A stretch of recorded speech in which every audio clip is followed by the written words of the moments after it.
Halo guys, berjumpa lagi di video baru. Sekarang kita belajar mengenai fields dan methods ya. Jadi ini lanjutan dari video sebelumnya, yaitu class and object. Oke, langsung mulai aja. Jadi class and object, dia mempunyai namanya fields dan methods. Fields kita udah belajar sebelumnya ya. Fields itu sebuah variabel di dalam kelas. Contohnya seperti ini ya. Brand, year, model, seat. Seperti ini namanya fields. Make sense ya, itu adalah variabel dalam kelas. Ini mirip seperti variabel kan, tapi dalam kelas kita aksesnya pakai titik gitu ya. Nah, kalau methods itu adalah function dalam kelas. Sebenarnya mirip dengan constructor method di sini ya. Ini adalah tipe khusus sebenarnya dari methods, tapi kita bisa coba methods yang umum gitu ya. Nah, method itu seharusnya adalah verb ya. Methods bisa di overload sama seperti constructor.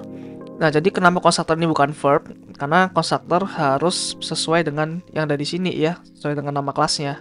Nggak boleh beda gitu. Jadi, ya mau nggak mau harus noun, karena nama kelasnya noun, jadi mengikuti gitu ya. Nah, ini contohnya. Ini ada fields di sini, kemudian ada constructor. Constructor ada ada dua ya di sini contohnya. Kemudian yang terakhir ada methods. Jadi methods ini ya seperti function biasa ya. Kalau kalian lihat di sini ada return type-nya. Kemudian ini nama functionnya ya. Harus verb seperti drive, stop itu kan verb ya, gitu. Ya jadi mudah ya untuk memahami methods karena kita udah belajar function sebelumnya. Jadi dalam kelas ini, dalam kelas mobil, dia bisa melakukan drive sama stop. Cara manggilnya juga mirip-mirip dengan fields. Jadi sekarang terminologi kita adalah fields dan methods, bukan variable dan function lagi, karena kita membahas tentang OP di sini. Jadi field dan method ini adalah variabel di dalam kelas atau objek, methods adalah function dalam kelas atau objek, gitu ya.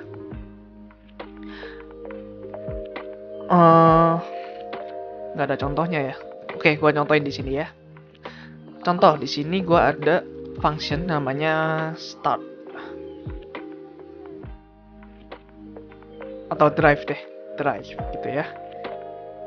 Oke, jadi gua pakai AI aja untuk generate driving. Nah, kita di sini juga bisa manggil itu dengan cara seperti ini. Gitu ya.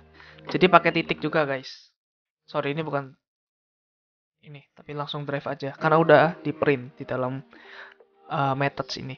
Jadi kita bisa langsung titik terus panggil nama function seperti biasa ya. Tapi jangan lupa di sini ada titiknya dan ini nama objeknya di depan. Seperti itu. Coba kita run. Oke, di sini ya Toyota driving ya. Di sini kepanggil di sini.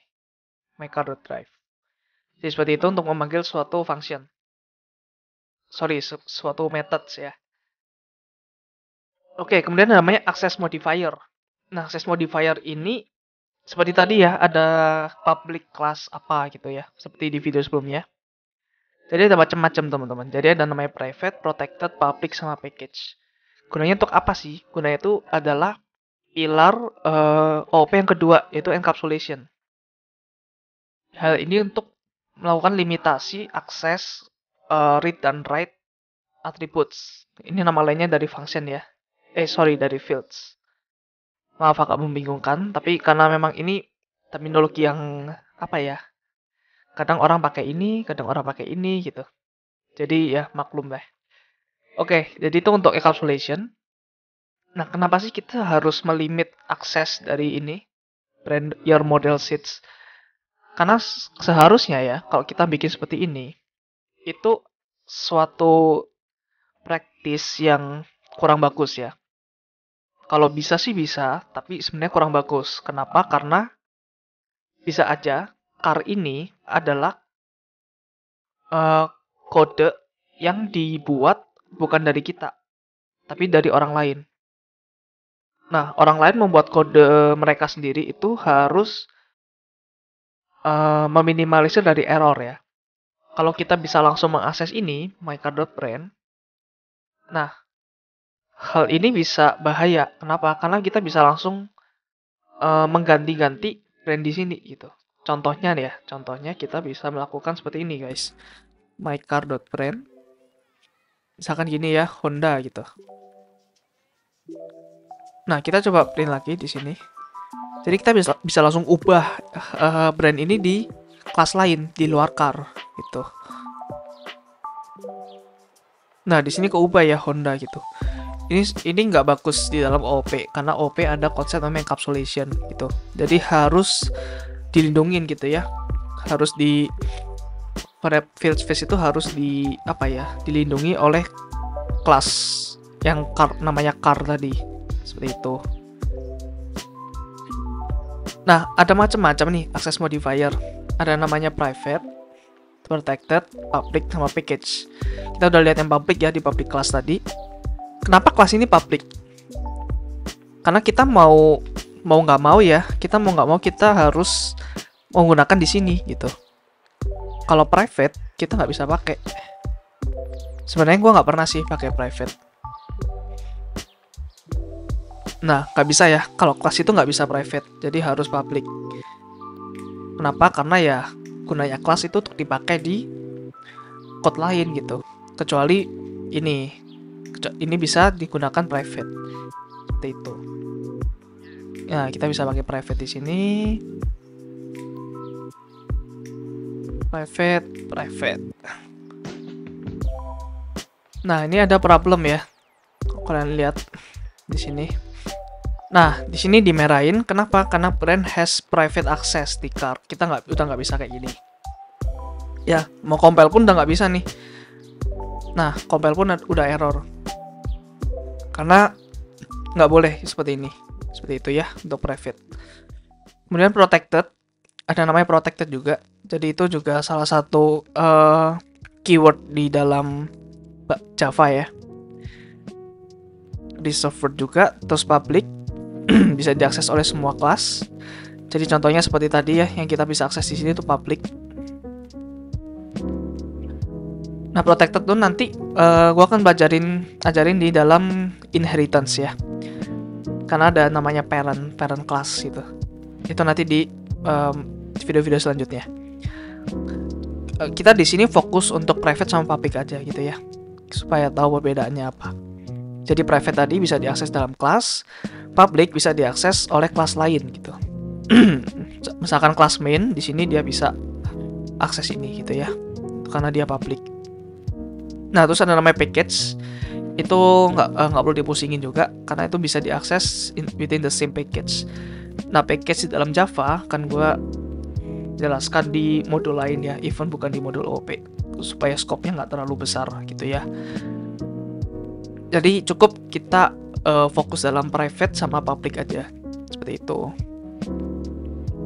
Nah, by default ketika teman-teman mau membuat suatu kelas, variable di sini tuh harus private dulu ya. By default harus seperti itu. Biar apa? Biar aman. Biar kita nggak kelupaan untuk mengganti gitu. It's okay kalau kalian mau pakai public, it's okay sebenarnya. Tapi usahakan pertama kali itu private dulu semuanya. Baru nanti tergantung use case, mau pakai public atau mau pakai private gitu ya. Contohnya seperti ini. Ya, seperti private tadi ya. Private, terus ada car. Sorry. Salah pindah. Oke. Terus ada di sini constructor. Ya, kita lihat ini aja sih. Ya. Seperti itu. Nah, terus kalau private gimana kita aksesnya gitu? Kita kan mau ngeprint atau mau apa ya, setidaknya berinteraksi dengan objek mycar ini gitu. Gimana gua mau dapetin brand di sini? Caranya ada namanya getter dan setter function ya. Sini ya. Getter dan setter function. Ini function biasa ya, tapi biasanya orang-orang menyebutkan getter dan setter. Contohnya seperti ini. Kita ada 4 fields di sini. Contoh setter tuh seperti ini. Kita mau ngeset sebuah brand, gitu ya. Setter for brand. Jadi public void set brand seperti ini. Jangan lupa pakai camel case dan depannya bukan huruf kapital ya, karena ini adalah nama function. Dan ini adalah sebuah verb, ya kan? Set itu kan adalah verb gitu. Set brand.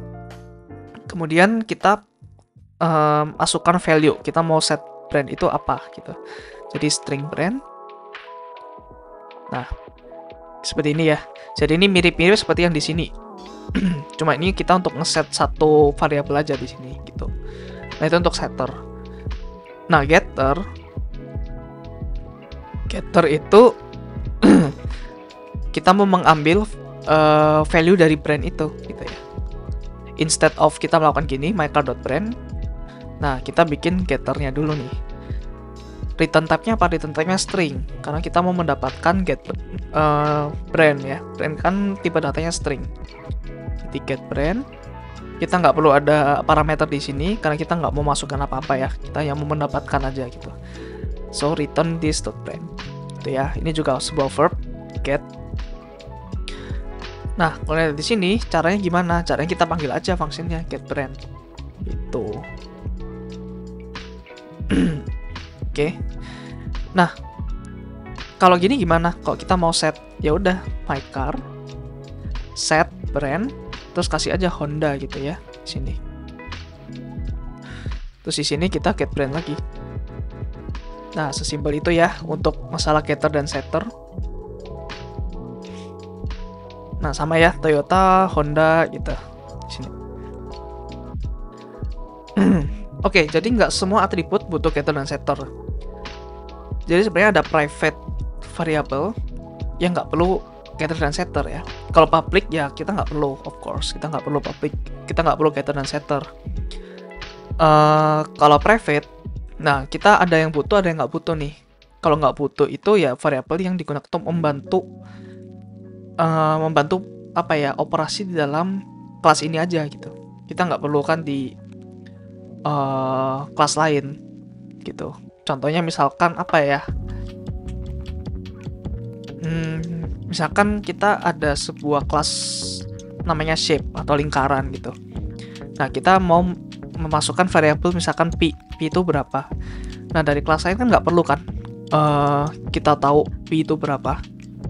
Nah, tapi di dalam kelas lingkaran itu kita perlu tahu pi berapa karena di situ ada function get area sama get keliling gitu ya, get perimeter. Jadi contohnya seperti itu ya. Nah, hanya atribut yang bisa diubah butuh setter. Jadi contohnya seperti pi tadi, ya jangan pakai ini ya, jangan ada setternya. Kenapa? Karena pi itu nggak untuk diubah ya. Jadi pi itu value-nya selalu sama gitu. Kalau diubah-ubah jadi masalah nanti. Jadi seperti itu. Dan hanya atribut yang bisa di-return yang memerlukan getter function. Jadi ada beberapa atribut juga yang mungkin kita mau jaga nih biar kelas lain dia nggak bisa membaca gitu ya. Contohnya misalkan seperti password atau namanya hash gitu ya. Nah, ini materi lanjutan di modul lain ya, gua bakal bahas hash. Mungkin seperti password token dan lain-lain, mungkin nggak bisa di-return gitu ya. Jadi tergantung use case teman-teman. Ada setter, ada getter.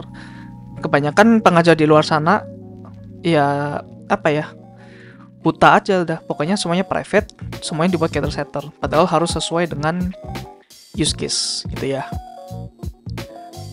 Nah, by the way, getter dan setter ini harus public ya. Karena kalau private apa tujuannya gitu. Karena getter dan setter harus selalu dipanggil di kelas lain. Gitu ya. Nah, mungkin kalian tanya gunanya buat apa sih kalau di sini private? Ya.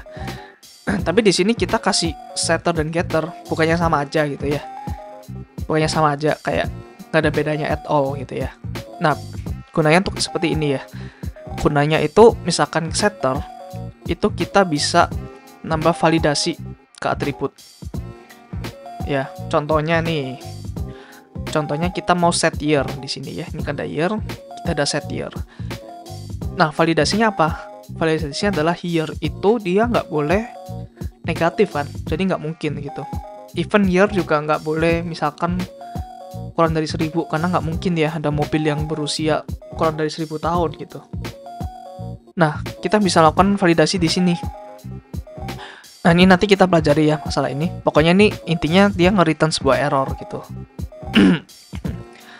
Nah, dia ngecek dulu nih kalau year kurang dari 0, dia kasih tahu kalau error. Nah, selain itu, selain kurang dari 0, ya, lebih besar dari 0, kita bisa assign gitu ya. Nah, kalau kita langsung kita nggak pakai setter, nanti di main.class nanti kita bisa langsung car1.year car1.year sama dengan -5 gitu ya. Dan nggak ada validasi di sini gitu. Mungkin bisa validasinya di dalam main nanti ya, tapi itu akan apa ya, tanggung jawab responsibility dari kelas mobil ini akan dipindah ke main tadi. Jadi menyalahi aturan abstraction sama encapsulation tadi. Jadi gitu ya. Gunanya setter untuk ini, dan gunanya getter, kita bisa melakukan format variasi dari atribut. Contoh misalkan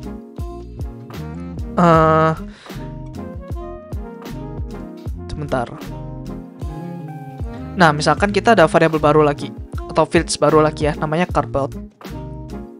Dibelinya kapan gitu ya. Ini harusnya cardboard date gitu ya, karena supaya nama variabelnya lebih bermakna gitu, lebih ada artinya. Nah, ini nama variabelnya, nama tipe datanya adalah local date time. Ya, ini nggak perlu dipusingin. Intinya local date time itu adalah tipe data untuk tanggal dan waktu ya. Contohnya di sini, gue mau assign ini tahun 2023 bulan 12 tanggal 16 jam 0 menit 0, jadi jam subuh gitu ya. Dibelinya pas subuh gitu. Nah, seperti itu. Nah, untuk nge-get atau mendapatkan cardboard ini, kita bisa melakukan format macam-macam gitu ya. Jadi get cardboard, dia nggak langsung return this.cardboard ini, tapi kita melakukan ini dulu. Ya, kita bisa passing, kita mau formatnya seperti apa. Contohnya seperti ini. Nah, contohnya seperti ini, kita bikin objek car dulu ya. Terus kita new di sini. Nah, kita mau print get cardboard. Nah, tapi ini kan get cardboard nih berupa tanggal ya. Kita nggak tahu nanti itu di print formatnya gimana gitu.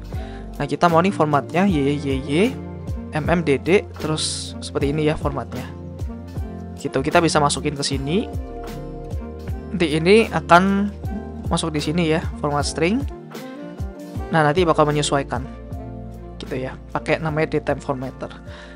Ini nggak perlu pusing juga ya, karena ini sebuah contoh aja. Contoh kalau maksudnya setter dan getter itu untuk apa sih gunanya gitu. Ya, semoga kalian paham ya getter dan setter ini.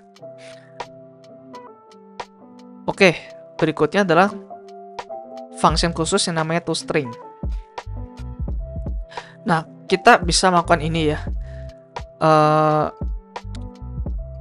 Kita bikin objek car di sini, terus kita bisa print car-nya. Nah, tapi nanti hasil printnya itu seperti ini.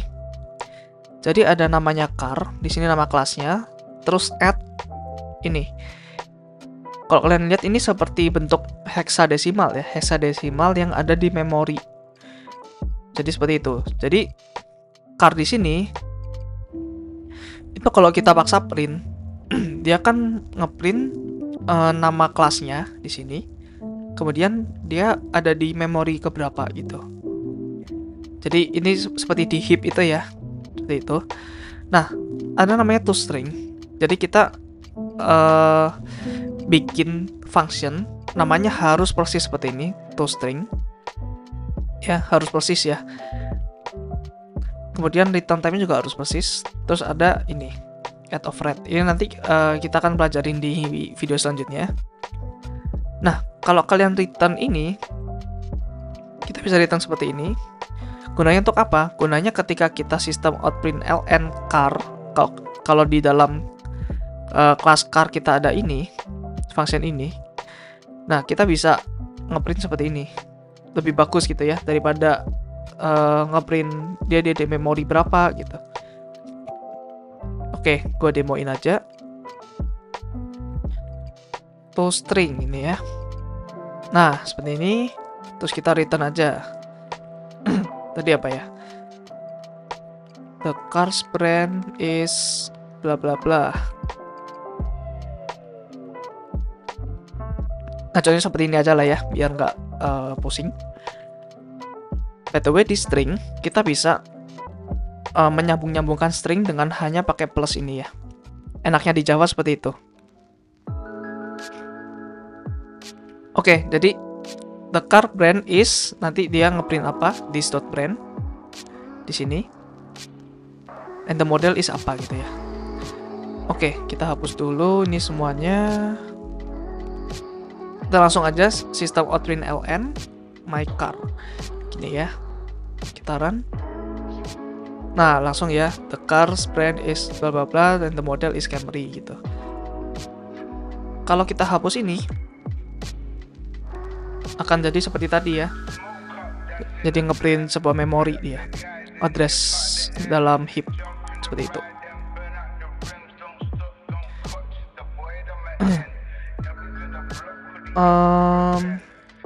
Sebentar.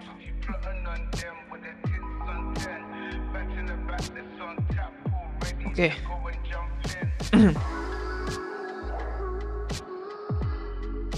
Nah, kalian tahu nggak bedanya apa nih? Jadi di sini itu kita bisa di sini ada fields ya dalam kelas, tapi kita langsung definisikan ini nih di sini. Tuh ya. Kita bisa langsung define di sini. Tapi kadang ada yang seperti ini. Ada sebuah field tapi kita define-nya atau initiate-nya itu di dalam constructor. Nah, sebenarnya dua-duanya ini sama aja ya ketika kita bikin super class di sini. Nah, super class ini dia sama-sama. Jadi di A-nya nih udah sama-sama kebentuk gitu ya. Yang di sebelah kiri dia kebentuknya di sini. Yang di sebelah kanan dia kebentuknya di dalam constructor ini gitu. Nah, bedanya apa tuh? Sebenarnya bedanya itu agak-agak ini ya. Aduh, sorry. Ini ketutupan tadi. Maaf ya. Oke, jadi gue ulangin. Jadi ada yang di sini dan ada yang dalam constructor ini ya. Bedanya agak-agak subtle ya. Agak-agak susah ditebak. Jadi di sini A itu di initiate atau instantiated ya. Intinya sama ya, di assign suatu value. Nah, ketika superclass ini dibuat gitu ya. Jadi ketika kita panggil new superclass ini. Nah, ketika ini meskipun di superclassnya kosong, tapi otomatis A-nya di assign. Kenapa? Karena A-nya ada di luar sini ya. Dia otomatis di assign. Nah, tapi kalau di sini dia sama. Jadi A-nya di assign, tapi dia hanya ada di constructor ini. Jadi ketika kita overload, jadi misalkan di sini ada superclass lain. Misalkan ada beberapa parameter di sini ya. Nah, kita lupa menaruh ini, ya jadinya A-nya nggak di instantiate gitu ya. Bedanya hanya seperti itu ya. Jadi ini hanya overview aja ya. Beberapa perbedaan mungkin ini yang membuat kalian bingung juga kadang ya. Oke. Terus yang terakhir ada namanya primitive dan reference. Nah, primitive data type itu contohnya seperti integer tadi ya. Integer, terus apa tadi ya, short, char gitu. Nah, itu adalah primitive. Sama seperti yang kita baca di bahasa C gitu ya. Nah, by default itu pass by value. Kita udah belajar ini di materi function ya, di modul programming. Tapi yang namanya complex type atau user defined class atau user defined data type seperti contohnya tadi car ya, itu by default tuh pass by reference. Jadi ketika kita membuat car, contohnya di sini ya, kita bikin car, my car, ketika kita pass ke dalam satu function, terus di function itu kita ubah-ubah car-nya. Nah, ketika balik lagi ke function ini, ke main ini, my car tersebut akan ikut keubah gitu ya. Beda halnya seperti primitif. Di modul programming sebelumnya kan kita belajar kalau ada prosedur yang namanya swap ya, dimana kita mau menukar antara integer A dan integer B. Kita masukin, kita udah tuker, balik lagi ke main, nggak jadi ketukar karena mereka pass by value. Tapi ketika pass by reference, ya nggak, dia tetap keubah gitu ya. Karena yang di pass itu adalah memorinya gitu. Nah, kenapa complex type itu pass by reference? Karena complex type itu bisa ada banyak banget kan fields-nya, atau methods-nya bisa banyak banget. Jadi kalau pass by value, complex type ini yang di pass bisa memakan memori yang sangat besar gitu. That's why by default adalah pass by reference seperti itu ya.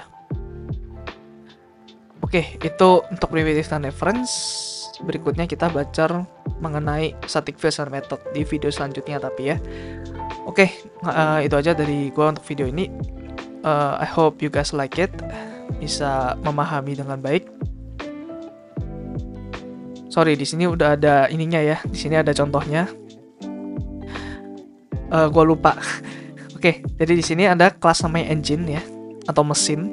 Jadi mesin ini ada 2010. Kalau kalian lihat di sini ada year 2010. Terus ini ada getter dan setter ya, seperti biasa.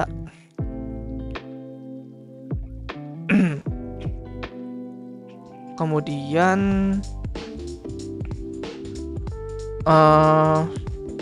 nah di sini car itu punya dalam car ini dalam car ya, dia ada method yang namanya test reference. Nah, ini tuh menerima engine E, terus kita set year-nya 2000. Jadi kita ubah-ubah di sini ya. Nah, sekarang car-nya segini, kita instantiate dulu. Nah, kemudian kita mau memasukkan ini tuh 10 di sini ya. Nah, kalau di sini ini kan primitive data type ya, integer X. Nah, ketika X-nya diubah di sini, dia nggak ikut keubah, guys. Ya, ketika car test value di sini X, ketika dia print, di sini tetap 10 ya, bukan 20. Karena itu pass by value gitu. Tapi ketika ini kita bikin user defined class yaitu engine. Nah, ketika kita melakukan ini, ya kita ubah ya anggapannya. Kita ubah set year-nya berapa.